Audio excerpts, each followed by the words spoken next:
Today's episode of the Natural Habitat Podcast is brought to you by FagoLovers.net. What? Yeah, FagoLovers.net. Is that like a drink service? It is much, much more than a drink service, my friend. You can order drinks from FagoLovers.net, but It is also a number one news hub. I don't know, we're kind of the number one news hub. This is the number two news hub on the whole internet, all right? It's crazy.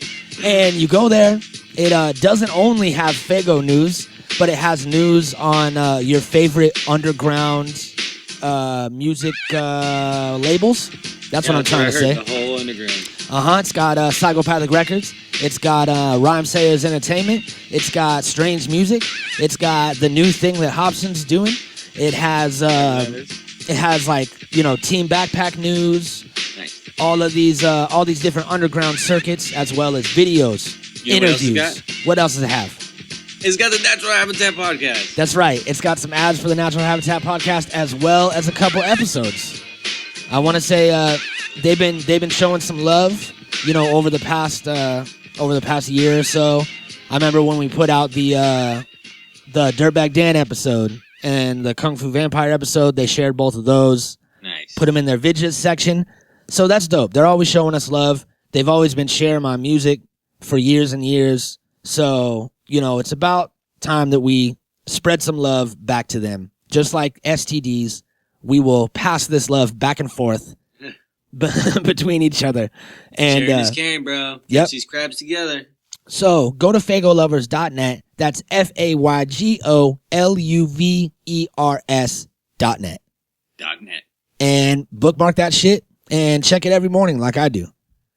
So, today is the monumentous end of Space Week. Yeah. It's been a great week. It has. And it's been very spacey. It's been spacey as hell. And I think it's about time that we hit this theme song, smoke a bowl, and get in today's film. Today's film. We're going to get in it. Spaceballs deep. Are you ready? I hope we have a VHS tape because that'll be easier to fit into. Yeah. Spaceballs deep. The Natural Habitat Podcast.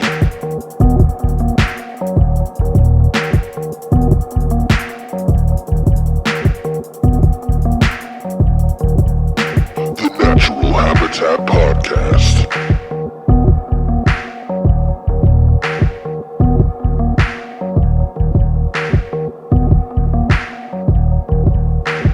Natural Habitat Podcast.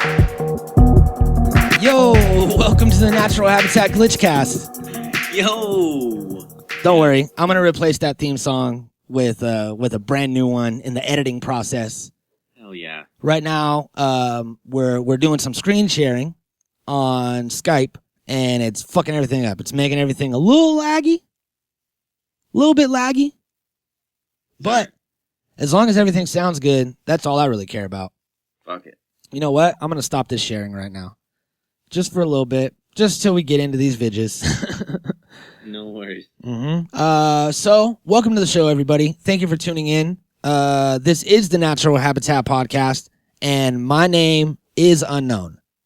My name is Fluke Starbucker.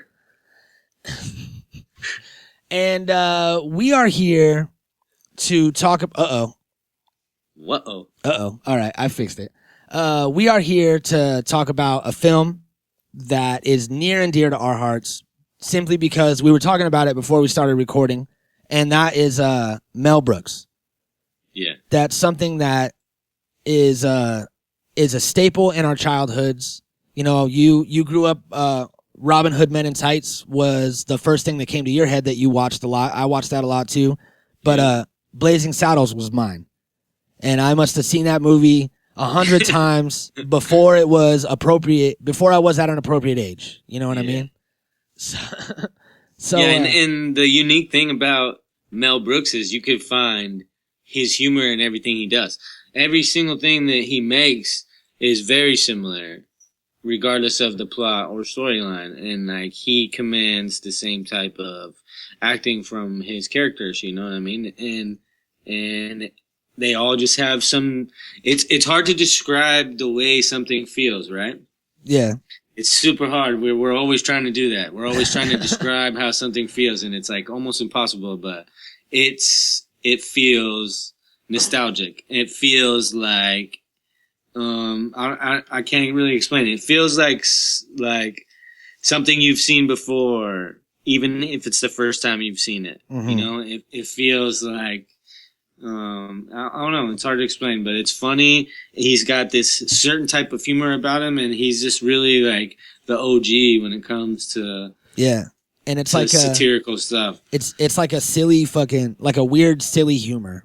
You know what I mean? And another thing that he would always do is he was always like pushing the boundaries and pushing the limits of, you know, uncomfortable things that we didn't want to laugh about, like race and sexism and all these things. Like, you know, in Blazing Saddles, for example, that movie was full of race jokes, and you know, the main character, the protagonist is what it's called, the good guy, was I forget the dude's name, but he fucking was like the most lovable dude ever. Like, you fall in love with this character, and at the time that it was made, it was like, you know, black guys were put in these stereotypical awesome roles like Shaft and shit to be like, look at how badass we are. Yeah, but, black exploitation. Yeah, but this was just like, you know, he was a likable dude, likable character alongside with Gene Wilder. Well, yeah, and that's the thing too, is that he was he's Jewish, you know what I mean? So he's like, he pushes the race card for a reason, because he's part of it, you know? It's like he wants to push those type of boundaries for those exact reasons. He wants to make people get out of their fucking comfort zone. Yeah, exactly. And it's like the best part was when Mel Brooks rolls up on the horse in full Indian garb and headdress and face paint, and he's like, "Meshuggah." Yeah. So funny. All the humor is hilarious. Yep. I don't know. He's good at it. And this movie was definitely not lacking. Spaceballs was fucking ridiculous. And they did that like, it's almost like that old school like Naked Gun kind of humor, but its own form. And I hate on this show a lot. Anti-Tribeca, all right? I fucking hate it. It comes on right after American Dad on TBS, so I always watch like the first minute of it, and I'm ashamed that people are a part of it and that people like it. And they try to do that same kind of humor, but they don't do it right. And Mel Brooks got it perfect. Like, it was the perfect mix of like awkward but still comical, to where the joke made sense. You know what I mean? It's very smart humor. Yeah, when you break it down. You know, everything they do is very meticulous and like planned, and it's very for a reason. I don't know. It's hard to explain, but it's really good. You know, it's like wholesome but edgy at the same time. It's like something for everybody, and that's really the hardest mix you can find. You know what I mean? Because trying to please so many different people is like almost impossible. So when you could come up with the right combinations to hit such a wide spectrum, I mean, you know, it's going to be a hit. And everything he does is really like in that formula, you know. He has this level that he wants to reach, and he reaches it every time, you know. And it's like, I don't know, it's momentous. It seems like everything was like on time, everything was like in the moment, everything was like for a reason, you know. Star Wars happened, boom, Spaceballs. I honestly heard that there's supposed to be another one coming out. Yeah. I'm not positive, but I'm pretty sure that that's what I heard, and they're supposed to be making another one as a spoof to The Force Awakens. So we'll see what happens. That would be awesome, wouldn't it? Yeah, that'd be so dope. That would be awesome. I mean, like, if he's still able to, why the fuck not? You know what I mean? Yeah. Like, I mean, he doesn't do much anymore, but if he's able to do it, why the fuck not? If he's able to at least make it happen from afar or whatever, why not do it and just like oversee it from home or whatever he's got to do, you know? Yeah. I actually have a little short interview with Mel Brooks. If you want to listen to that real quick before we get into this film and facts. All right. Here's something from the man himself. Here we go. This is him during the release of Spaceballs on Good Morning America. How do you pick the targets that you spoof? I mean, what's the criteria? How big do they have to be? The genre has to be part of the American cinema fabric. I mean, the audience must know what the cliches are. For instance, they must know that the birds do duty all over you. Yes. They must know that you're in a shower and Anthony Perkins comes in with a wig and tries to kill you. So when I did High Anxiety, I mean, I was aware by then that the Hitchcock movies were firmly entrenched into movie-going habits and understanding. And it was wonderful. I didn't do Spaceballs, or I didn't do a space genre movie when it first came out because it simply wasn't ripe. I mean, the movie wasn't ripe for the kind of send-up, and the cliches weren't around yet, So I waited until now, and I thought, okay, Space, it's your turn. Prepare to attack. Prepare to attack on the count of 3. 1, 2. Wait! What happened? Where are they? I don't know, sir. They must have hyperjets on that thing. And what do we got on this thing? A Cuisinart? No, sir. We'll find them, catch them. Yes, sir. Spaceballs, you directed it, you co-wrote it, you produced it, you even played not one, but 2 separate roles. Yes. I played President Scroob, president of Planet Spaceball. Yes. Every president would like to be an actor, and every actor would like to be a president. President Scroob. Yes. That's so dope. True, too. His humor is so funny because everything really has this truth ring to it, and High Anxiety was a really good movie also, by the way. I don't know if you've seen it, but I've seen it. No, I don't think I have. And it's a half musical, half movie. And it's a super good comedy the whole way through. And it's about a time where, they're in persecution from Hitler and shit. And they're and it's I don't know, it's all sneaky. And I don't know, there's a few of them. Oh no, it's good. Yeah, he's definitely a comedic genius. You know what I mean? And he's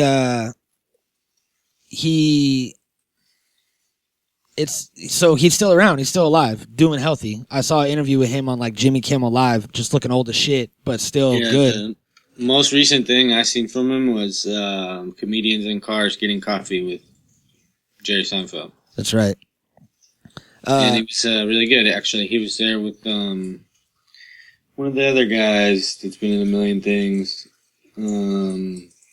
Fuck, I'll come back to it. I can't remember his name right now. The guy that played Hedley Lamar? No, but I love that dude. But it's one of those type of guys. It's funny that you mentioned Comedians in Cars Getting Coffee, that Jerry Seinfeld show. Horatio Sands stole that show and bootlegged it for his podcast, and he puts out episodes every once in a while where they record it in their car, and it's called Comedians in Cars Getting Coffee.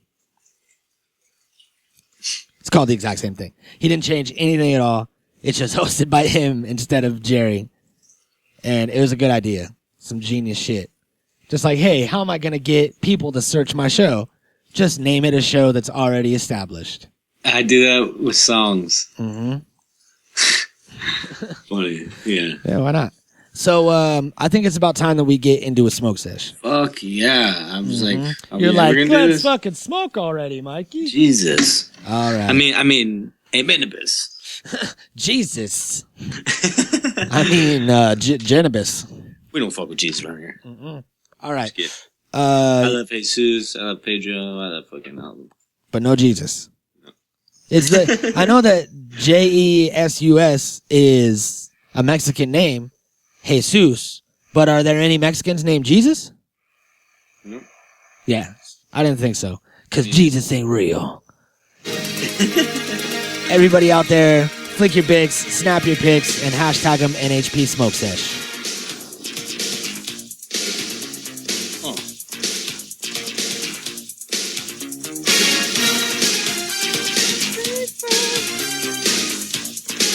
Are you singing? If you're living in a bubble and you haven't got a care, well, you're gonna be in trouble, 'cause we're gonna steal your air. 'Cause what you got is what we need, and all we do is dirty deeds. We're the Spaceballs.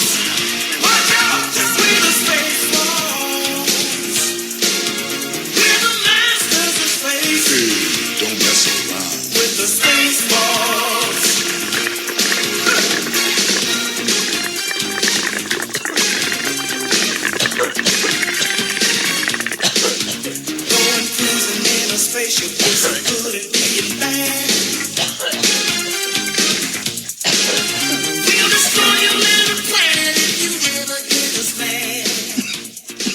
Fuck yeah. Spaceballs soundtrack on point. Yeah, man, definitely on point. Definitely on point. Yeah. So I just want to take a moment right now. All right, you got something to say? Yeah. And this is more than just something to say. This is my bargaining chip with the movie industry. All right. Here at the Natural Habitat Podcast, we just want to take the time to recognize that the feeling of nostalgia is very real and alive in all of us. And we want that feeling to live on forever. So in order to do that, we're begging the industry to bring back those type of songs, like you just heard for Spaceballs, or like the Ghostbusters theme song. Movies need real theme songs, you know what I'm saying? We need to get back to that type of feeling. We need to make it nostalgic with that intention. Let's get back to the good times. I totally Donate agree. now. Call now and donate to the cause, and we'll make sure the money goes to the right people. Yeah, we promise. Yeah. That wasn't my eye winking. I can't wink without making that noise, but I'm not winking. If you don't put real theme songs back in movies, a puppy will lose its eyelashes. Yeah, I don't want to hear some T-Pain song, you know, or whatever. I don't want to hear some bullshit radio song while I'm watching my movie. I want to hear something that was made to go with it. Yeah, because we hear the radio on the radio. Yeah, you want a theme song because then you make your movie and you make your theme song, and that theme song lives forever. Just like today. So donate now. Save the theme songs. Okay, are we going to sing it now? We said we were going to sing. In the arms. But for real though. Yeah. Bring back the motherfucking theme. Save the theme song, please. Because, you know, we want to have future episodes of fucking guess that theme song and all that shit. Yeah, we're running low. Yeah. We want to have episodes that have theme songs from like now, from our time, so people will recognize them. And, you know, we can't do that now. It would just be a playlist of T-Pain and Kendrick Lamar songs, and then like the White Stripes and stuff like that.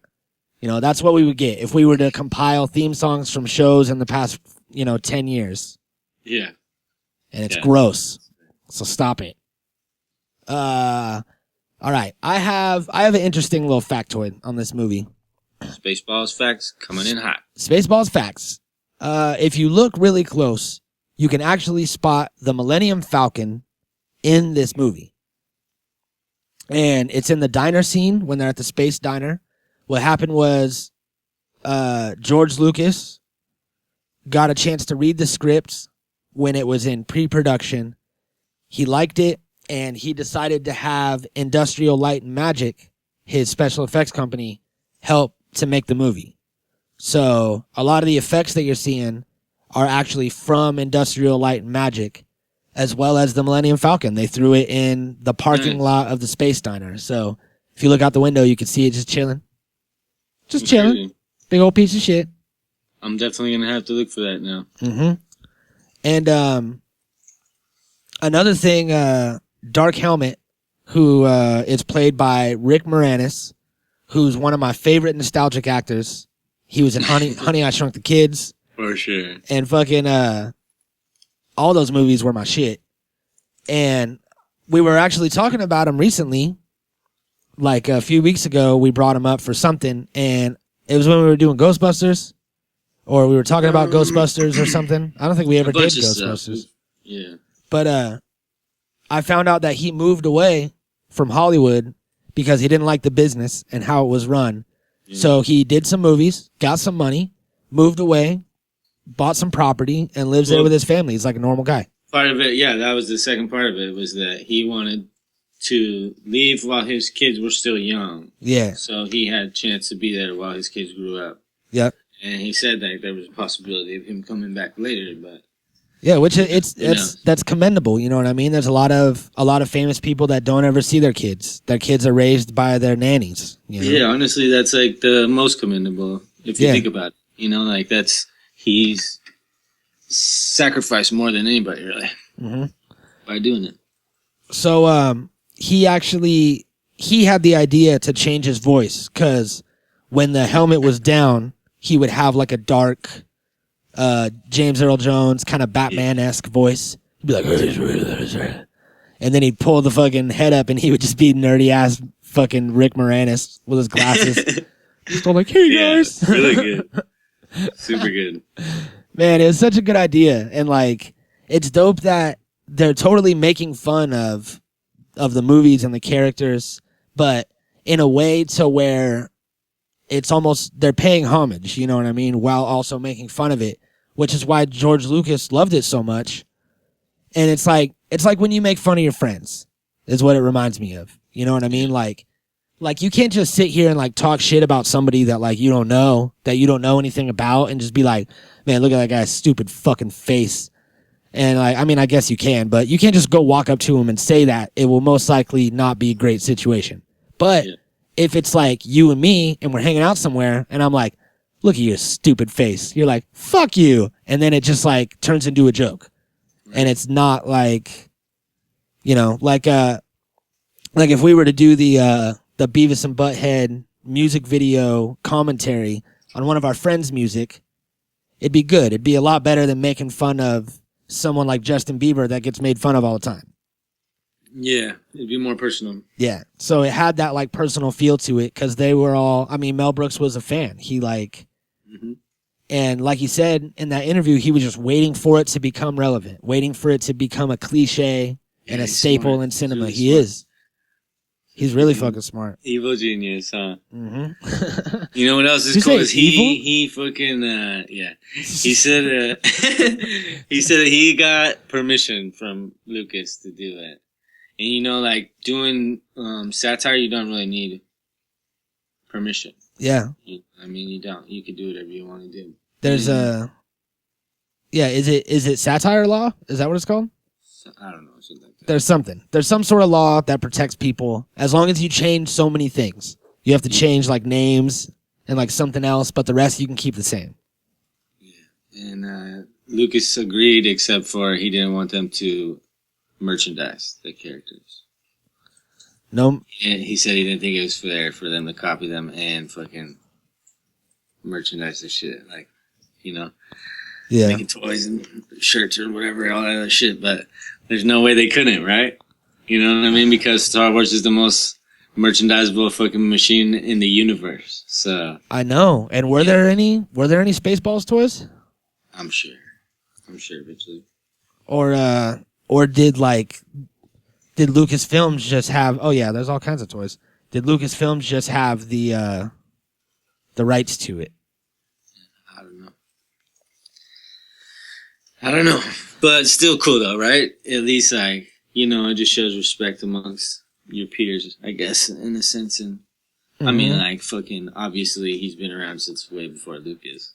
There was he didn't need to ask for permission, but he did it. Yeah. There was actually a scene in the movie where Rick Moranis was playing with Star Wars toys, right? Or Spaceballs toys. Something like that. Yeah, he had like all little action figures, and then someone walks in to tell him something, and he's all like embarrassed and shit. And it was like him like making out with fucking Princess Vespa. Let's go over their names real quick. All right. We have Princess Vespa, and we have Dark Helmet, which we've already introduced. Not Darth Helmet, Dark Helmet. Dark Helmet. Then we have John Candy in the famous role of Barf. Yep. And then Bill Pullman, not Bill Paxton, but Bill Pullman. They're easily mixed up as Lone Star. You know what would have been funny is if they would have did a Indiana Jones one afterwards and had him be the same, you know? Mm-hmm. And then let's see, we got Colonel Sanders in here, President Scroob, and Mel Brooks also plays Yogurt. Yeah. How awesome is that, right? Yeah. Then Prince Valium instead of Prince Valiant. Nice. That's good. So he just imagine how much fun it was, like writing. For sure. this. Yeah, that's what I mean. Like it was guaranteed super fun for him and whoever he wrote it with or whatever. Yeah, I wonder who wrote it. Oh no, but I remember who was on the Jerry Seinfeld one with them. It was Carl Reiner. Oh yeah. Let's see. I'm trying to find some writers, but I can't find anything.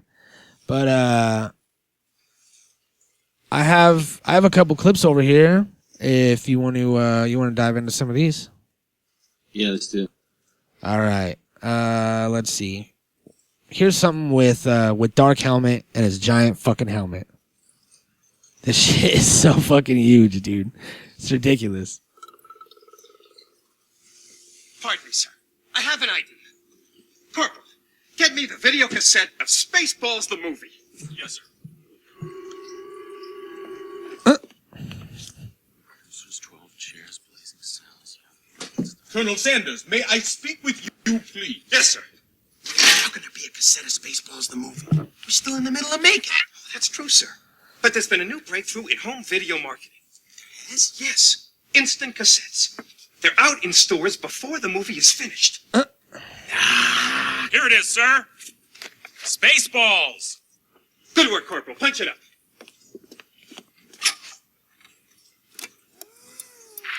That's much too early. Prepare to fast forward. Preparing to fast forward. Fast forward. Fast forwarding, sir.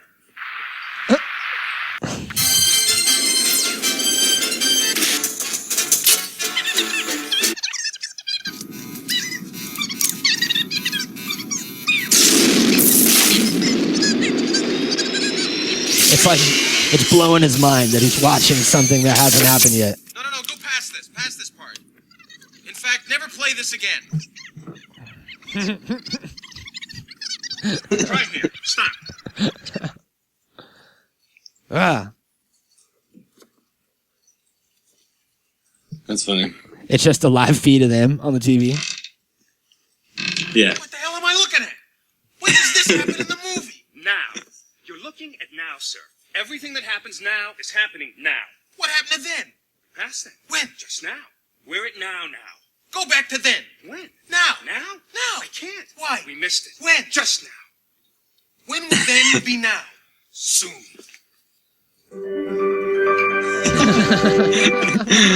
So funny. Yeah, and there's so many parts like that. You know, that movie is just full of that shit. Yeah, the dialogue's just ridiculous. All the dialogue in all his movies, I feel like, is so important. You know, it's so important. We're You in know? now. We're in now. Yeah. Yeah. Yeah. I mean, look at it's still around. Yeah, he's definitely the master of dialogue for sure. And like the back and forths. And you know, there was a few things that I read in here that were improvised. So it's always good to have like the good director, good writers, and actors that can take direction but also, you know, make it their own. And that's when you get the best shit out of it. The best jiving. You don't want some sort of Michael Cera situation where he's yelling at you, telling you how to tell him to make things. You want like people that'll jive together like this, and it really shows in the finished version of the film. You know what I'm saying? Yeah. You know what I'm saying? I just read this funny fact. The crew thought the green screen work was going to damage their eyes because it was like a new thing at the time, and they were like, it said that the crew needed to spend a lot of time in front of the green screen, and at the time the process was still new, so the production crew like had suspicions of the environment might be damaging to a person's eyesight. But it was unfounded. Nobody's ever said anything like that. But anyways, so Bill Pullman would wear glasses in between shots to like try to protect his eyes and shit. He's like, yeah, I don't want my eyes messing up. That is a super embarrassing fact, huh? Yeah, that's funny. Looking back at that, he's like, man, turns out I'm just a dumbass and I'm super fucking prissy about my eyeballs. Green screen's gonna hurt my eyes. Yep. So funny. So funny. Well, it's like you never know, right? I mean, I guess it's better to be safe than sorry, for sure. But fuck. Yeah, that's true. So Mel Brooks, I said that he played yogurt as well, and he also had some sort of allergic reaction to the latex in his makeup, and it spread all over his eyes, and he fucking couldn't see when he was making this movie.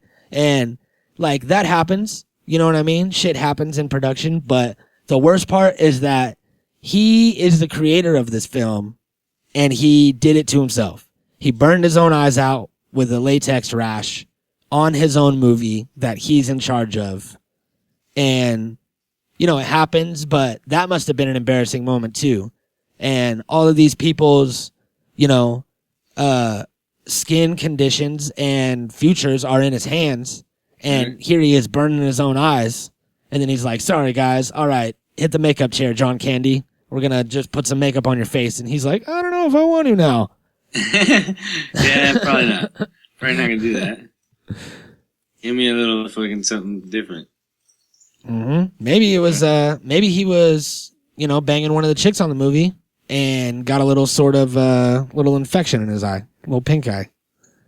And he just called in an allergic reaction to the makeup. Allegedly, that may have happened. I don't know. But, I know that fucking any character that Mel Brooks plays is ridiculous. And going back to Blazing Saddles, his character in Blazing Saddles, he was like the president or whatever. And just the whole time his eyes were crossed. Like he had some fucking like weird cross-eyed thing happening. And like his pants were always down, and he was just always getting his dick sucked by like his receptionist and shit. Yeah. Yeah, he definitely goes, he goes all the way. Yeah, for sure. I mean, you got to, especially when it's your movie. Yep. You know, I mean, like you got to be the leader, right?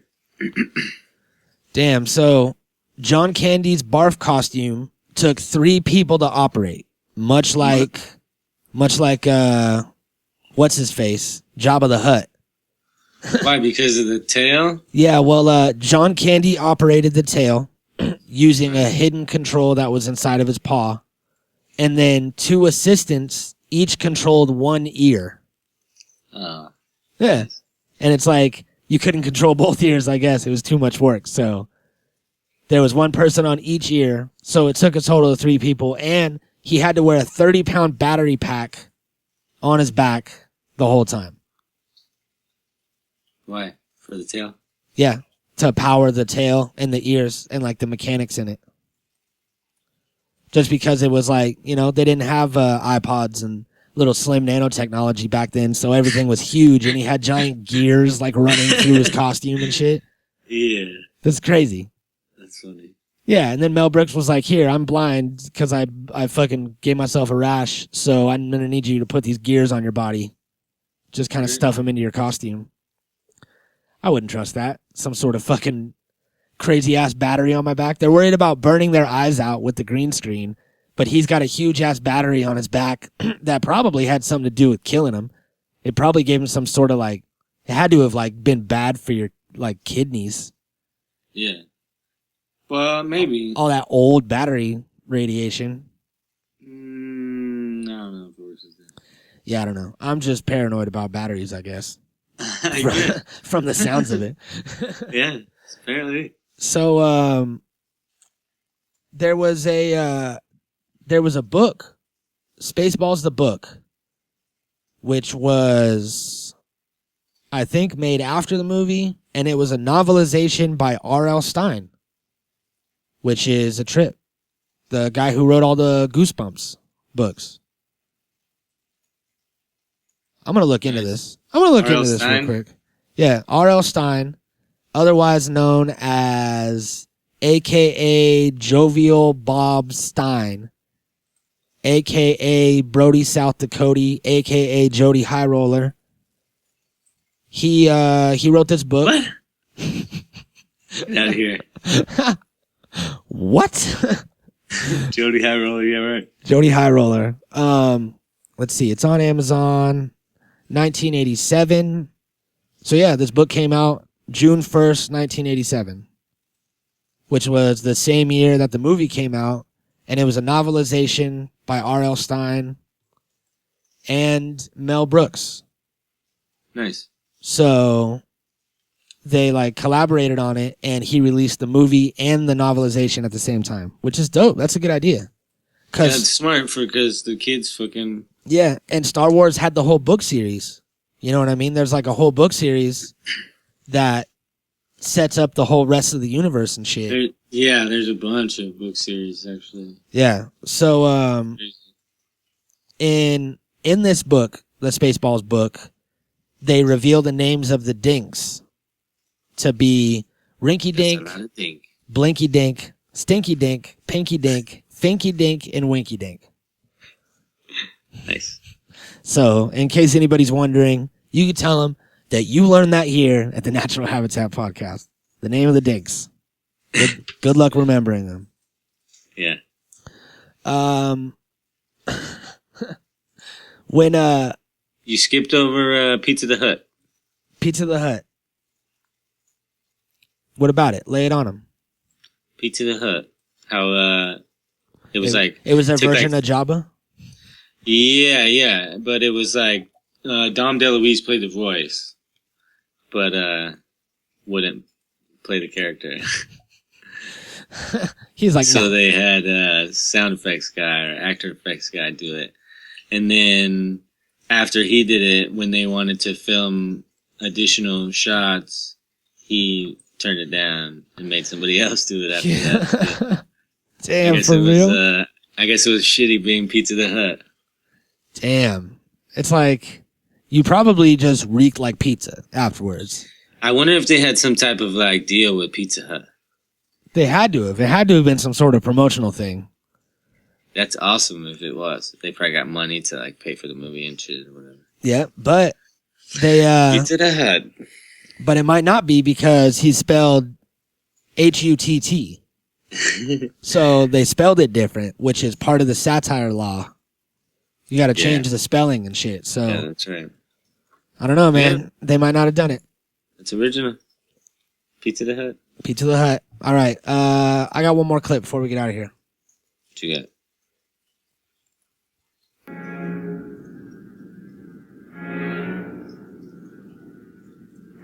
This is Jaws. Princess Vespa spaceship within range, sir. Good. Fire a warning shot across her nose.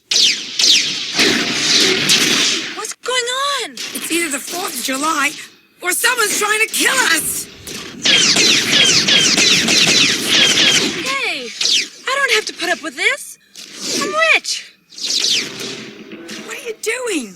I'm calling my father. 1-800-THRUIDIA. Careful, you idiot. I said across her nose, not up it. Sorry, sir. Doing my best. Who made that man a gunner? I did, sir. He's my cousin. Who is he? He's an asshole, sir. I know that. What's his name? That is his name, sir. Asshole. Major asshole. His cousin? He's an asshole, too, sir. Gunners made first class Philip Asshole. How many assholes we got on this ship, anyhow? Go! I knew it. I'm surrounded by assholes. Keep firing, assholes! Dope. That's the payoff, right? Mm-hmm. That's it. That was the great. It's like just full of wordplay and full of like little weird jokes like that. Yeah. Like there was one time when these twins come in and meet President Scroob, and he tells them to chew their gum and then walks away. And that is just a slight reference to the Double Mint commercials that always had twins at the time. It was always like a thing with the twins, and he just looked at him and was like, "Go chew your gum," and then just walks away. And, you know, it was like it was a weird style of writing. And like we said, I think he's done it. He did it better than anybody. And it's its own genre. You know, his movies and his writing. You can't really compare him to anything else. Yeah. Yeah, I'm saying? It's true. It's true. I mean, like, nobody does it anymore, and that's one of the things we talked about a lot also, is that dialogue was so important back then because that's really all there was. Yeah. You know, and he brought that into a future where he adapted with the green screen and the fucking, you know, the technology, but still kept the important part, which was the dialogue for him, and that's why it was so special. It was so different, you know. And the same for the old Star Wars, if you think about it too. That shit was crazy. You know, it was just like that. So, yeah, I mean, the dialogue was super important all the way up until like the 2000s. Yeah, right? and then it got to where everything was visual, and it was all about, you know, visual awards and all these special effects and all these cool things, and that's what people look for. And dramatic scenes. Yeah, drama and like people not saying things turned into the thing, like the silence. And when fucking Luke Skywalker stares at his lightsaber and doesn't say a fucking word, you know what I mean? Like, there could have been some amazing dialogue right there at the end of that movie. Even if it would have said that would have been cool. Yeah. That's dialogue. Yeah, still dialogue. And to be continued. And it's weird because, like, you know, there used to be a time when movies would just be constant, brilliant dialogue. You know what I mean? Whether it's comedy or drama or, you know, something scary or a Western or whatever the fuck, the dialogue was always constantly on point. Every time that anybody opened their mouth, it was for a reason. And it was like, whoa. Like, you would fucking get sucked into these conversations. And Quentin Tarantino's still good at it. Like, Quentin Tarantino fills his movies with dialogue. But if you go and see your average movie, there's going to be, you know, there's usually one time in the movie where the dialogue's off the hook. And you're listening to it, and when it's done, you're like, whoa. And like, you look at whoever you're watching it with, and you're like, damn, that was crazy. Deep, fucking right? blah, blah, blah. But it should be like that throughout the movie. There's no reason why a movie shouldn't be constantly filled with deep, good dialogue, you know? I agree. That's what you're doing. That's what we're doing here. That's a main part of your project. You have lots of time and money to create this. Don't just fill it with nonsense words like, and I hate it when people set something up and don't finish it. And they just kind of leave it out there. I watched this new movie, 400 Days. Have you heard about it? I don't think so. It's like these astronauts, and they're testing the effects of space travel on people. So what they do is they put them in like an underground vault in some cornfield somewhere and lock them in for 400 days. They have like a fake, you know, launch. They go up and fucking everything shakes and they launch. And then there's like some oxygen failure and all these different like malfunctions and tests that happen. And then like 30 days in, they lose power and they just have like, you know, minimal power to keep the ship running. So they're like, all right, we'll just stay in here. This is like obviously a test to see if we could survive in space with minimal power. So they're like filtering their own piss and like doing all this shit for fucking 300 more days. And then all of a sudden they wake up and there's just some dude like in their ship, like in their sealed ship, and he's all dirty and he crawls through a hole in the ceiling. So they crawl out there and like everything's fucked up. Like the planet is just filled with dust. It's daytime, but there's like clouds and dirt in the sky. So it's like nighttime. And they realize that everybody's gone and they're on their own, and they have to like, you know, figure out what the fuck they're going to do. Shit gets crazy. It was an amazing movie. I recommend people go see it. That all happens within the first half hour, and the rest is like the movie. You know what I mean? But, there was like two things in particular that they did, and they didn't come back around and talk about. And it's like, why you gotta do that to me, man? Why you gotta get me so sucked into your universe and then just leave me hanging like that? You know what I mean? That's that shit I don't like. And yeah. That was another episode of Mikey Booyah Gets Mad Out Loud. Thinking out mad loud. But yeah, man, Mel Brooks is a different breed, and he was always on point with his shit. There was never a part of any of his movies that pissed me off. No, everything was enjoyable. Everything was like all about the laughs, you know. It was like really good, really, really funny. Always pushing boundaries. Always right on time. Mm-hmm. You know, he said he was like a comedic genius. So, boom, booyakasha. Bada boom, another one. Space Week. Space Week. Space Week is done. Till next time. It was a trip, man. It was a trip. Right? It was fun. Yep, I agree. We'll be back at you on Tuesday with a brand new episode. We love you. Have a great rest of your weekend. And peace, bitches. Natural Habitat Recordings.